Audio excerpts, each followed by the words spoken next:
Hello friends, आप सबका आपके चैनल सेल्फ हेल्प में फिर से स्वागत है।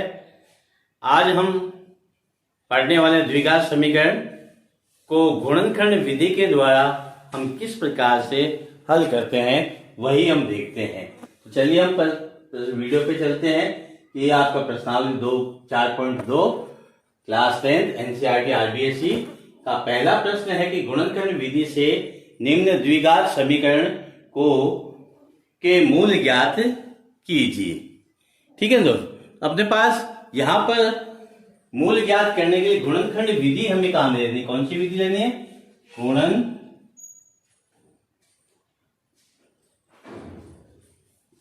गुणनखंड विधि। किस प्रकार से हमें इसको हल करना है वो हम देखते हैं। अपना सवाल x² -3x -10 = 0। देखिए, ये आपके द्विघात समीकरण है। आपका इन दोनों को बाह्य पद बोलते हैं। क्या कहते हैं? बाह्य पद। और ये मध्य पद। ठीक है, गुणनखंड हम विधि में किस प्रकार से हल करते हैं उसी को देख रहे हैं। तो बाह्य पद को हम क्या करते हैं? बाह्य पद को गुणा करते हैं। बाह्य पद का गुणा, यानी इसको गुणा करेंगे तो -10x² आएंगे। ठीक है, अब हमें इसके इस प्रकार से टुकड़े करने हैं। इसके इस प्रकार से टुकड़े करेंगे कि जोड़ने और घटाने पर -3x आते हैं। ठीक है, स्प्लिट टुकड़े इसके -10x²। तो अपने पास जिसे मैं लिखता हूं यहां पर x², मैंने -5x लिखा प्लस के 2x लिखा, -10 लिखा = 0। मैंने इसके टुकड़े के स्प्लिट किया। ठीक है, 5 और 2, -5 और 2। अब इन दोनों को मैं जोड़ता हूं। -5 प्लस के 2 -3 मध्य पद आ गया। मान में कोई बदलाव नहीं है, बदलाव नहीं कर सकते। यही पद मध्य बीच में है, इसका हम जोड़ बाकी करके आगे पीछे कर सकते हैं, लेकिन पद मध्य -3 ही है।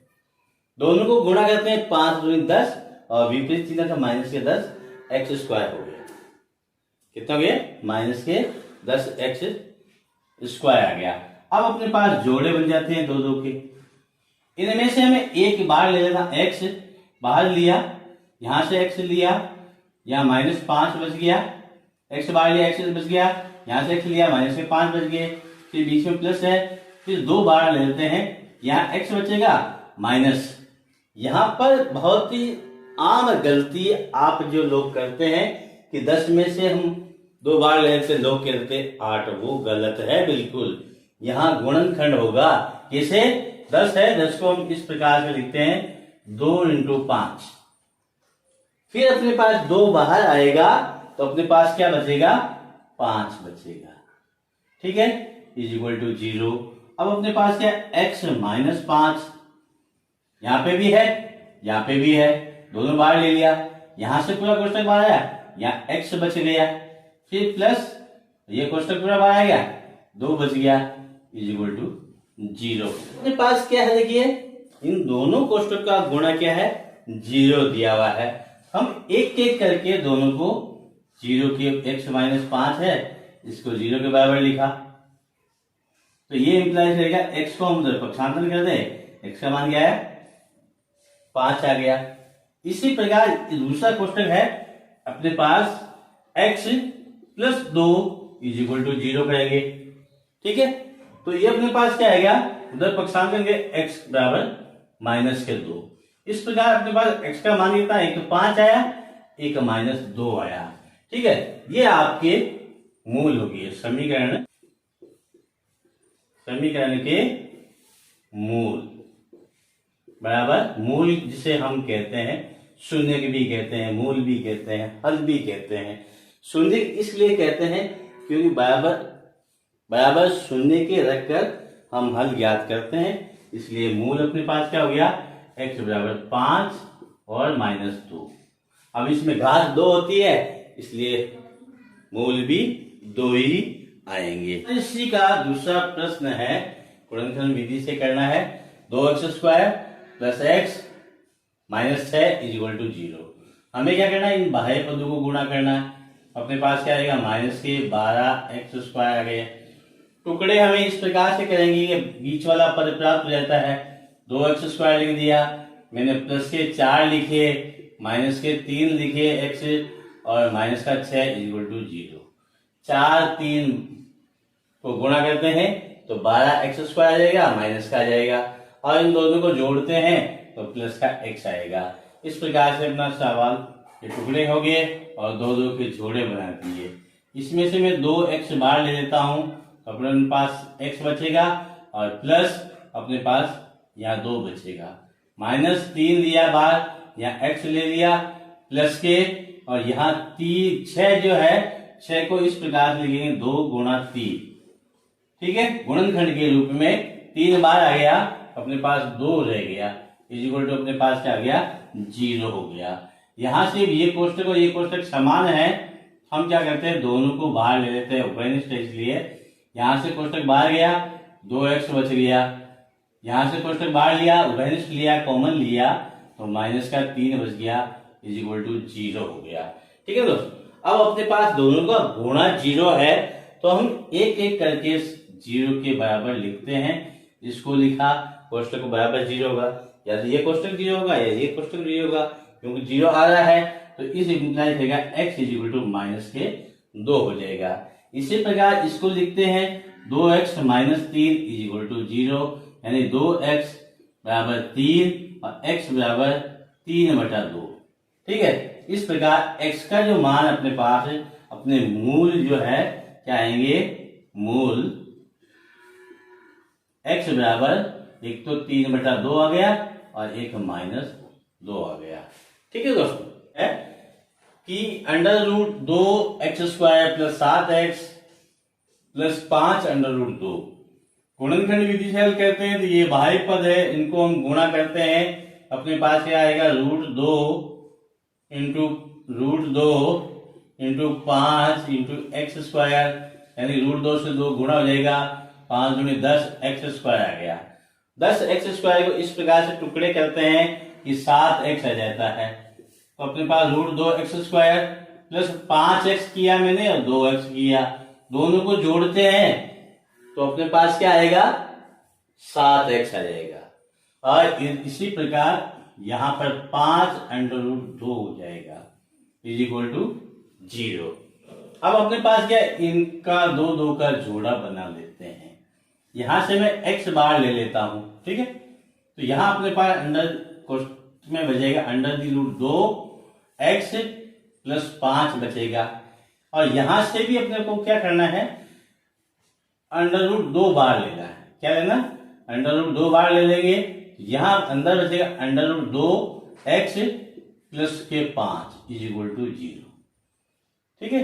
अपने पास ये कोष्टक और ये कोष्टक समान है, उभयनिष्ठ है, हम इनको बाहर ले लेते हैं। 2 √2x प्लस 5 हमने बाहर ले लिया, तो यहां बचेगा अपने पास ये कोष्टक बाहर गया, यहां क्या बचा, x plus √2 is equal to 0, ठीक है ना।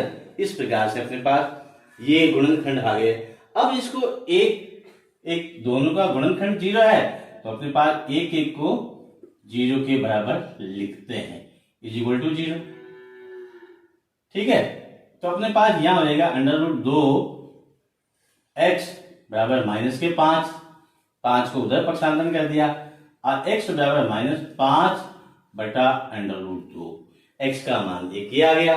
दूसरे में हम क्या करते हैं, फिर ये कोष्टक लेते हैं, इसको भी x प्लस √2 करते हैं, इज इक्वल टू 0 करेंगे, तो x बराबर क्या आएगा, माइनस के √2 हो गए, ठीक है। इस प्रकार अपने पास मूल क्या आ गए, मूल जो है -√2 और -5/√2, ये अपने पास दोनों ही मूल हो गए। सवाल पे चलते हैं, चौथे सवाल पे। ये कहता है 2x² - 8 plus 2x² - x plus 1/8। हम क्या करते हैं, बटेवे में से 8 को हटाने के लिए पूरी समीकरण को 8 से गुणा करते हैं, ठीक है। तो अपने पास 8 से गुणा करेंगे, ये तो हो जाएगा अपने पास 16x², ये हो जाएगा अपने पास 8x, और इससे 8 से गुणा करेंगे तो 1 आएगा =0। ये सामान्य समीकरण हो गई। अब हम इसको बाह्य पद ये है इनका गुणा करते हैं, 16x² आता है, ठीक है। और मध्य पद आपके पास -8 है, तो इसके टुकड़े हम इस प्रकार से करने हैं, -4x प्लस का 1 =0। अब आप कहेंगे कि सर आप फटाफट टुकड़े कैसे कर रहे हैं? भाई ये हमें सोचना है दिमाग से, अपने ही दिमाग से सोचना है कि क्या टुकड़े करें, यहाँ जोड़े तो 8 आ जाएंगे, और दोनों को गुणा करेंगे, दोनों को गुणा करते अपने पास क्या है 16x² आ गया, जोड़ा तो -8x आ गया। बार बार प्रैक्टिस आप करते रहेंगे तो सवाल बड़ी आसानी से होते रहेंगे। आप अपने साथ पेन और नोटबुक लेके बैठे, हर एक स्टेप को आप लिखते जाएं। जहां समझ में नहीं आता है वहां मुझे कमेंट्स करके जरूर बताएं, ताकि मैं हर एक आपकी समस्या का समाधान कर सकूं। और आप चैनल पर नए हैं, चैनल को सब्सक्राइब जरूर कीजिए, ताकि हर एक वीडियो का नोटिफिकेशन आप तक पहुंच सके, और अपने अधिक से अधिक दोस्तों को शेयर कीजिए, ताकि सबको इस चीज का फायदा मिल सके। तो अब चलते, यहाँ हमें जोड़ा बनाना है, ये जोड़ा बना दिए। अब यहां से मैं बाहर लेता हूं, 4x बाहर लिया, यहां अपने पास क्या बच गया, 4x बच गया, माइनस का 1 बच गया =2, ठीक है। यहां से माइनस, ये -1 मैंने बाहर ले लिया, क्या ले लिया, -1, तो यहाँ अपने पास 4x हो गया और -1 यहाँ रह गया, क्योंकि गुणा करेंगे माइनस माइनस प्लस के वापस प्लस का 1 आ जाएगा। अब दोनों जगह अपने पास क्या है, 4x -1 है, बाहर ले लिया, इधर भी 4x -1 =0 हो गया। और यहाँ इस कोष्टक को या इन दोनों का गुणा अपने पास क्या है, 0 के बराबर है। एक एक कोष्टक को हम बराबर 0 लिखते हैं, और 4x बराबर माइनस का प्लस का 1 हो जाएगा, ये माइनस है तो उधर जाके प्लस का 1, और x बराबर अपने पास क्या लेगा 1/4। उसी प्रकार इस कोष्टक को भी हम लेते हैं, x -4 =0, अपने पास 4x बराबर 1 और x बराबर 1/4। इस प्रकार जो अपने मूल है, यानी x के जो मान है वो 1/4 और 1/4, दो मूल अपने पास आ गए, ठीक है दोस्त। इस प्रकार से ये सवाल, जहां समझ में नहीं आया कमेंट्स जरूर करें मुझे, और वीडियो को लाइक जरूर करें। अब इसका अंतिम सवाल है कि अपने पास 100x² -20x प्लस 1 बाह्य पद है, इनको गुणा किया 100x² आ गया, ठीक है। अब हम इसके टुकड़े करते हैं, 100x² -10x प्लस 1 =0। अब इन दोनों को मैंने जोड़ दिया तो अपने पास क्या है, -20x आ गया, और गुणा करेंगे क्या आएगा, प्लस के 100x²। तो यहां पर इन दोनों को गुणा करना, जो जोड़े बनाने हैं, जोड़े बनाने के बाद इनमें से जो कॉमन आता है उसको हमें कॉमन ले लेना है। 10x मैंने बाहर लिया, यहां अपने पास 10x बच गया और -1 बच गया, यहां से -1 लिया, 10x -1 =0 बच गई, 0 के बराबर 0 है इसलिए 0 लिख दिया। अब दोनों ही जगह क्या है, 10x -1 है, तो हम कॉमन ले लेते हैं, उभयनिष्ठ है तो बाहर ले लेते हैं। यहां से पूरा कोष्टक बाहर गया तो 10x बच गया, और यहाँ -1 बच गया, पूरा कोष्टक बाहर चला गया, -1 =0, ठीक है दोस्तों। अब अपने पास क्या है, दोनों कोष्टक का गुणा 0 है, इसलिए हम एक एक करके सबको, दोनों कोष्टक को 0 के बराबर लिखते हैं। 10x -1 =0, यानी 10x बराबर 1, x बराबर 1/10। उसी प्रकार ये वाला है 10x -1 =0, 10x बराबर 1। इस 1 को उधर पक्षांतरण किया तो माइनस था, इधर आके उधर जाके प्लस का हो गया। x बराबर अपने पास क्या, 1/10। इस प्रकार अपने मूल जो है x बराबर 1/10 10 और 1/10। ठीक है दोस्तों, इस प्रकार से अपने ये पहला नंबर 3, ऐसी दो संख्याएं ज्ञात कीजिए जिनका योग 27 हो और गुणनफल 182 हो। साथियों, इस प्रकार के सवाल आते हैं, उसमें आपको सबसे पहले एक संख्या मानना है। माना पहली संख्या है, उसको हमें x, कोई भी चर मान लेते हैं, x है। अब इन दोनों का योग क्या है? 27 है। तब दूसरी क्या रहेगी? दूसरी संख्या जो अपने पास है वो क्या है? 27 माइनस x, यानी कि योग क्या है? 27 है, पहली x है तो दूसरी को हम 27 में से घटा लेते हैं। अब प्रश्नानुसार कहता है कि दोनों का गुणनफल यानी x और 27 माइनस x का गुणनफल 27 माइनस x इक्वल टू 182। ठीक है, बराबर 182 दे देगा, तो हमने 182 लिख दिया। अब हम इसको क्या करते हैं, ये अपने पास समीकरण बन गई। अब इसको सरल रूप में लाते हैं, इसको हम गुणा करते हैं। x को 27 से गुणा करेंगे 27x, इस x को इस x से गुणा करेंगे माइनस x² इक्वल टू 182। ठीक है, अब हम क्या करते हैं, सभी को उधर पक्षांतरण करते हैं। ये माइनस में x² है, उधर जाके अपने पास क्या रहेगा? प्लस का हो जाएगा। 27 प्लस का है, उधर जाएगा माइनस का 27x हो जाएगा, प्लस के 182 इक्वल टू 0। ये अपने पास समीकरण, द्विघात समीकरण बन गई। इस तरह सवालों में हमें द्विघात समीकरण भी खुद को ही बनानी है। अब अपने पास देखिए, हम क्या करते हैं, वापस गुणनखंड विधि से ही करना है। तो इनको हम गुणा कर लेते हैं, जो भी आता है उसके हम टुकड़े करते हैं। तो हमें इस प्रकार से x² माइनस के 14x माइनस के 13x plus 182 is equal to 0। ठीक है, 14 माइनस 13 माइनस के 27x हो गया, और इनको गुणा करते हैं। 4 42, 4 और 14 4 18 182 अपने पास, प्लस माइनस माइनस गुणा के प्लस हो गया। अब अपने पास दो दो के जोड़े बनेंगे, यहां से x बाहर ले लेता हूं, यहाँ x बच गया, माइनस 14 हो गए। यहां से माइनस 13 बाहर लिए, या x बच गया, माइनस 14 हो गए, इज इक्वल टू 0 हो गया। अब देखिए, दोनों जगह अपने पास क्या है? कोष्टक समान है, इनको हम बाहर ले लेते हैं। x माइनस 14 और x यहां बच गया, माइनस के 13 हो गए, इज इक्वल टू अपने पास क्या हो गया? 0 हो गया। अब यहाँ दोनों ही गुणनखंड क्या है अपने पास? 0 है, दोनों गुणनखंड का गुणा 0 है, तो हम यहाँ लिखते हैं x minus 14 is equal to 0। ये इंप्लाई करेगा x बराबर 14। उसी प्रकार हम इसको लिखते हैं, तो x minus 13 is equal to 0, यानी x बराबर 13। इस प्रकार से जो अपने पास संख्याएं हैं, क्या है? संख्याएं क्या है? 13 और 14। ठीक है, दो संख्या है, एक तो 13 है, एक 14 है। अब इन दोनों का योग करते हैं तो 27 आ रहे, गुणा करेंगे तो 182 आ रहे। इसका मतलब ये हमने जो सवाल किया वो बिल्कुल सही है।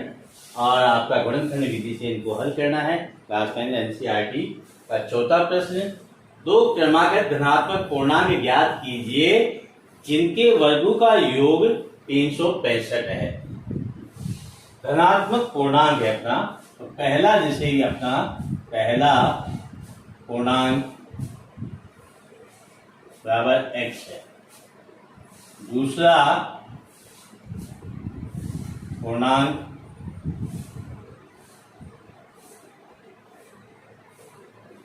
आपका x प्लस 1 है। क्यों है? कि इसने क्रमागत कहा है, लगातार कहा है, क्योंकि गिनती में क्या एक के बाद एक 1 2 3 4 5 आता है। x आया, x में एक और जोड़ दिया, दो लगातार हो गया। जिनके वर्गों का योग, यानी इसका वर्ग ये है और इसका वर्ग ये है, इनका योग अब हम प्रश्न के अनुसार करते हैं। प्रश्नानुसार अकॉर्डिंग टू प्रॉब्लम हम क्या करते हैं? x² प्लस x प्लस 1 का होल स्क्वायर इक्वल टू 365। ठीक है, अब यहाँ पे हमें एक सरल समीकरण लगानी है। ए प्लस बी का whole square equal to a square plus 2ab plus b square. ये सर्व समीकरण लगाएंगे यहाँ पर। इसके अनुसार ये x square plus a square का मतलब एक का एक्स का स्क्वायर प्लस 2ab का मतलब 2 इंटू एक into x and 2x plus b square एक का स्क्वायर इक्वल टू 365 हो जाएगा। ठीक है, अब अपने पास क्या है, इनको जोड़ लेते हैं। एक्स स्क्वायर 2x स्क्वायर हो गया प्लस एक्स स्क्वायर, ये 2x है, ये 2x लिखा प्लस 1, और इसको हम पक्षांतरण कर लेते हैं इधर, ये 365 माइनस के हो जाएंगे और इधर अपने पास क्या बच गया, 0 बच गया। अब अपने पास क्या है, 2x square plus 2x minus के 364 रह गए इक्वल टू 0। क्यों, एक प्लस का है, ये माइनस के 365 है, अपने पास माइनस के 364 रह जाएंगे। अब हम इसको 2 से भाग दे देते हैं या 2 बाहर ले लेते हैं। 2 उभयनिष्ठ ले रहे हैं, इसमें भाग दिया 2 का या उभयनिष्ठ दिया तो यहाँ x बच गया, यहाँ x बच गया, माइनस यहाँ अपने पास 1 8 और 2 इक्वल टू 0। ठीक है, ये x square plus x minus 182 equal to 0। अब हमें इसके टुकड़े करने हैं, तो टुकड़े हम करते हैं जो अपने पास प्लस के 14x माइनस के 13x, ठीक है, माइनस 182 इक्वल टू 0। 2 के जोड़े बनाएंगे, यहाँ पे भी बनाएंगे, यहाँ पे भी बनाएंगे। अब जोड़े बनाने के बाद देखिए इसमें से x कॉमन लेना है। क्या लेना है, जो एक जैसा दिखता है उसको बाहर ले लेते हैं। यहाँ x है, यहाँ एक्स स्क्वायर, x बाहर रहेगा, यहाँ x प्लस 14 हो गया माइनस 13। क्या है, माइनस, ये अपने पास यहाँ से माइनस के 3, माइनस यहाँ पे भी है, माइनस यहाँ पे भी है, 13 हम बाहर ले लेते हैं, तो अपने पास x प्लस 14 अंदर बचेंगे। क्योंकि 114 किस आएंगे, 182 को हम इस प्रकार से लिखते हैं, 182 13 इंटू 14, ठीक है, गुणनखंड के रूप में लिखना है। तब अपने पास किया इस प्रकार से अंदर 13 बार ले लिया तो 14 बच जाएंगे। ठीक है, ये गुणनखंड करने के बाद, नहीं तो बहुत सारी गलती क्या करते हैं, 182 में 2 बार ले 180 लिख देते हैं, वो गलत है। क्या लिखते हैं, 180, ये बिल्कुल ही गलत है। वो इस प्रकार से लेने हमें, तब अपना सवाल सही होगा। यहाँ x plus 14 x plus 14 x minus 13 is equal to 0। ठीक है, x प्लस 14 बाहर लिया, यहाँ x बच गया, माइनस के 13, x प्लस 14 इधर आ गया, माइनस के 13 बच गया। दोनों का गुणनखंड क्या है, दोनों का गुणा 0 है, हम अलग अलग लिख लेते हैं। x plus 14 is equal to 0 और x बराबर अपने पास क्या, माइनस के 14, और अपने पास x minus 13 is equal to 0, x बराबर अपने पास क्या आ गया, 13 आ गया। ठीक है दोस्तों, लेकिन इसने क्या कहा कि पूर्णांक जो है धनात्मक, क्रमागत पूर्णांक, धनात्मक पूर्णांक, तो अपने पास x बराबर क्या आएगा, 13 आएगा। दूसरा क्या आएगा, दूसरा पूर्णांक x plus 1 13 plus 1 equal to 14। क्या आ गया इसका मान, 13 और 14। ये अपने पास आंसर कंप्लीट हो गया। का 5वां प्रश्न है, एक समकोण त्रिभुज की ऊंचाई इसके आधार से 7 सेंटीमीटर कम है, यदि कर्ण 13 सेंटीमीटर हो तो अन्य 2 भुजाएं ज्ञात कीजिए। आपका यहाँ पर देखिए, पहले हम समकोण त्रिभुज बनाते हैं इस प्रकार से। ये आपका त्रिभुज बन गया, ये A है, ये B है और ये C है, ये आपका समकोण है। अब इसने कहा 13 सेंटीमीटर इसका कर्ण है, 90 डिग्री कोण है, तो उसके सामने वाली भुजा क्या होती है, कर्ण होती है। अब इसने आगे कहा है कि इसकी ऊंचाई इसके आधार से 7 सेंटीमीटर कम है। अब इसमें देखिए हम मानते हैं कि जैसे ये इसका आधार है, x मान लिया, आधार हमने क्या माना, आधार x सेंटीमीटर, ऊंचाई इसके आधार से 7 कम है, यानी कि इस आधार से 7 कम है, ये x माइनस 7 हो गया। ठीक है, ये हो गया। अब अपने पास समकोण त्रिभुज की तीनों भुजा ज्ञात हो गई, 1 2 और 3 तीनों ज्ञात हो गई। तो अब यहाँ पर पाइथागोरस प्रमेय से कौन सी प्रमेय लगेगी? पाइथागोरस प्रमेय से जो क्या कहती है, कर्ण का स्क्वायर बराबर लंब का स्क्वायर प्लस आधार का स्क्वायर। ठीक है, कर्ण अपने पास 13 है, लंब आपका x माइनस 7 है और आधार आपका x स्क्वायर। ठीक है, ये आपका 169 हो जाता है, 13 का वर्ग 169। अब हम इसको खोलते हैं, यहाँ पर एक सर्व समीकरण लगेगी, कौन सी? a माइनस बी का whole square equal to a square minus 2ab plus b square. इसके अनुसार यहाँ अपने पास x का स्क्वायर हो गया माइनस 2 इंटू ए इंटू बी, 2 इंटू ए यानी x, b यानी 7 माइनस के 14 x हो गए, और प्लस बी स्क्वायर यानी 7 का स्क्वायर प्लस x स्क्वायर। ठीक है, ये अपने पास हो गया। अब अपने पास क्या है? 169 इज इक्वल टू, ये अपने पास x स्क्वायर 2x स्क्वायर हो गया। ठीक है, और अपने पास माइनस के 14 हो गए, माइनस के 14x, और ये 7 का वर्ग 49 हो गया। कितना हो गया? 49। और ये अपने पास 2x स्क्वायर माइनस के 14x प्लस के 49, और इसको हम उधर पक्षांतर करेंगे, माइनस से 169 इज इक्वल टू अपने पास क्या हो गया? 0 हो गया।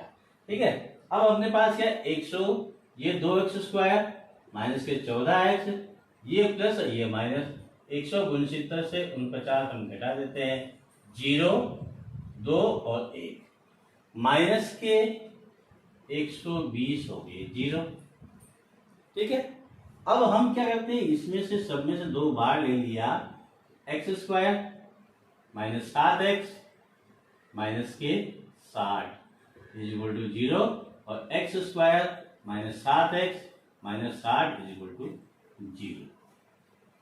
अब हमें यहां पर गुणनखंड के द्वारा हल करते हैं, तो माइनस के ये दोनों को गुणा करेंगे, माइनस के 60x स्क्वायर आएगा, और मध्य पद अपने पास क्या दिया हुआ है? माइनस का 7 है। ठीक है दोस्तों, अब हम इसके टुकड़े करते हैं, तो अपने पास यहाँ पे x स्क्वायर आएगा माइनस के 12x प्लस के 5x minus 60 is equal to 0। दोनों को गुणा करेंगे, 12 पंजे 60 आ गया, x स्क्वायर आ गया, जोड़ेंगे माइनस के 7x हो गया, ये जोड़ा बन गया, ये भी जोड़ा बन गया।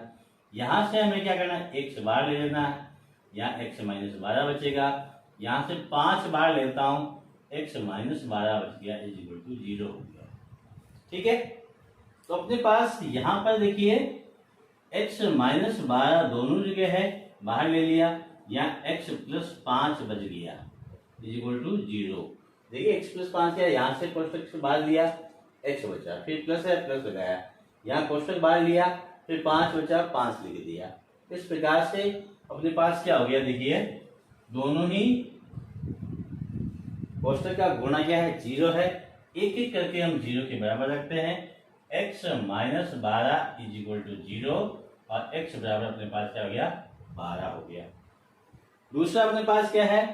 x plus 5 is equal to 0 है, और x बराबर माइनस के 5 है। अब देखिए हमने क्या माना, ये भुजा मानी है x, और भुजा कभी माइनस में नहीं हो सकती है, तो x का मान अपने पास क्या आएगा?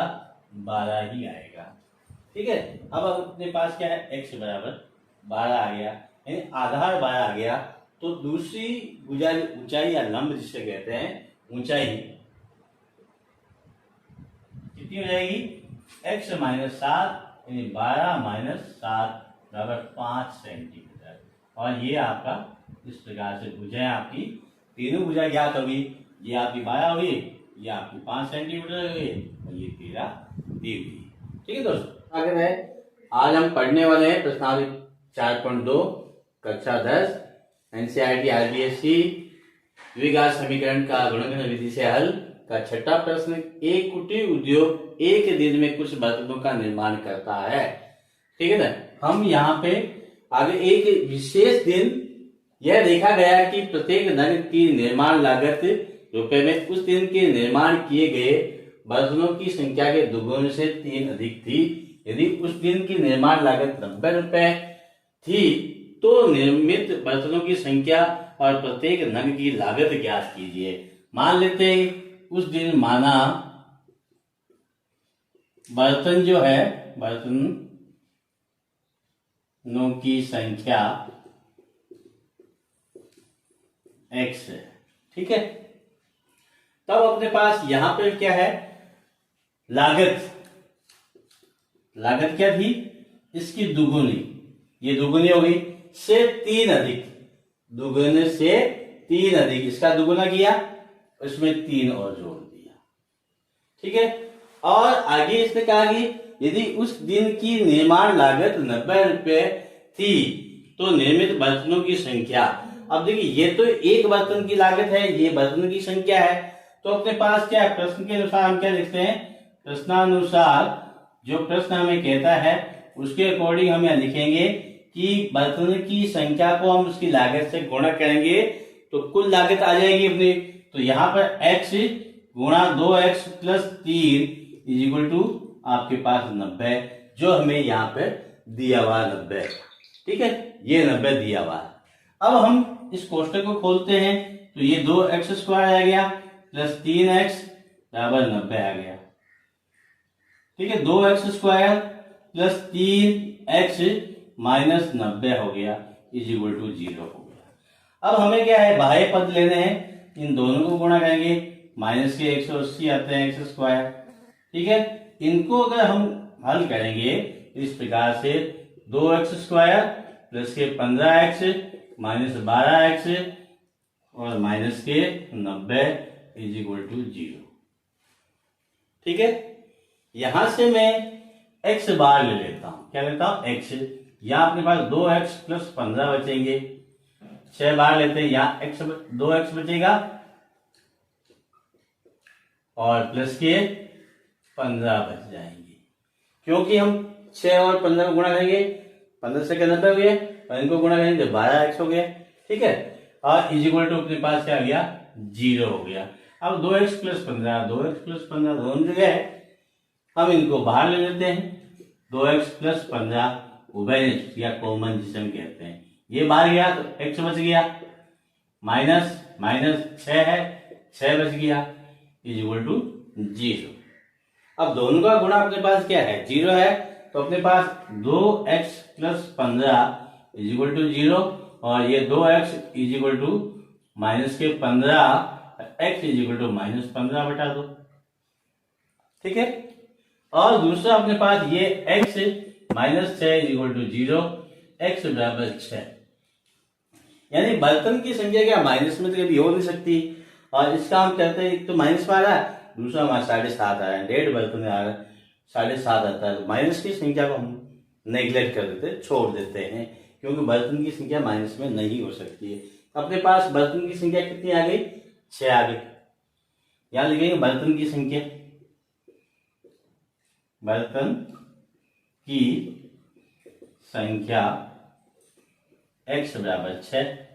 अब इसकी लागत निकालनी है, लागत कितनी, ये वाली लागत ज्ञात करते हैं, या लागत लिखेंगे, लागत is equal to 2x plus 3, 2 into 6 plus 3, 12 plus 3 बराबर 15 रुपए।